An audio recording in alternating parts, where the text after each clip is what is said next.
Philip with Awaken Entrepreneurship coming at you. It's a beautiful day here in New York, and I want to talk about the mind. And here's the point I want to make. Your mind, is not your enemy unless it rules you, unless it is your master. I've talked about that in previous videos as well, but I want to back it up with more evidence again because it is just so important. Remember, you create things with your mind. Without your mind, no creation is possible. No creativity is possible without the mind. The silence enables your mind to flourish and to be more creative, but the instrument of creation is obviously, of course, the mind. It is therefore absolutely necessary to develop the mind, absolutely vital to develop the mind, to make sure that it can produce exactly what you want it to produce, exactly what is coming out of you, not something that is connected to superficial desires or things that you think other people want to hear. No. You want your mind to create wonderful, beautiful things that are entirely individual, completely, perfectly yours.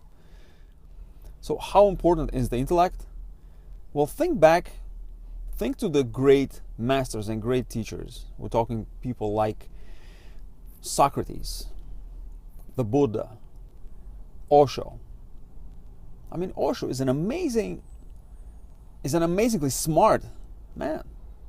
He was, right? An amazingly smart man. He was incredibly intelligent. I don't think I've ever encountered anybody more intelligent than Osho, either in videos or in print. All these people, what these people have in common is that they're incredibly smart. So their minds are very well developed. Now, silence has helped them reach the ultimate peaks of intelligence, of intellect, and Osho talks about that as well. He says with meditation your intellect will be growing, your intellectual capacity will be growing, and so will your capacity to be creative. I also want to read a couple of verses from the Dhammapada. Again, I have a translation from Acharya Buddharakkhita. Okay, that is the person who translated these particular verses. Verse 33.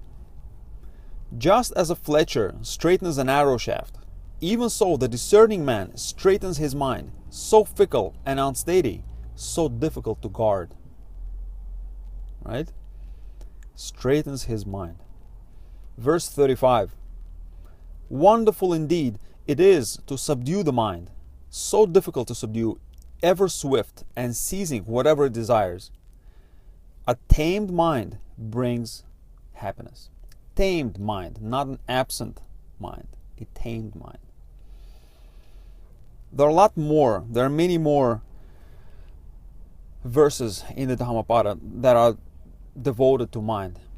And you will see the common denominator is that it should be developed and cultivated. So the mind is to be developed and cultivated. And that's one of the things that we're going to be doing on this channel. We're going to be developing, cultivating this entrepreneurial mind so that you create things that the world really needs and wants.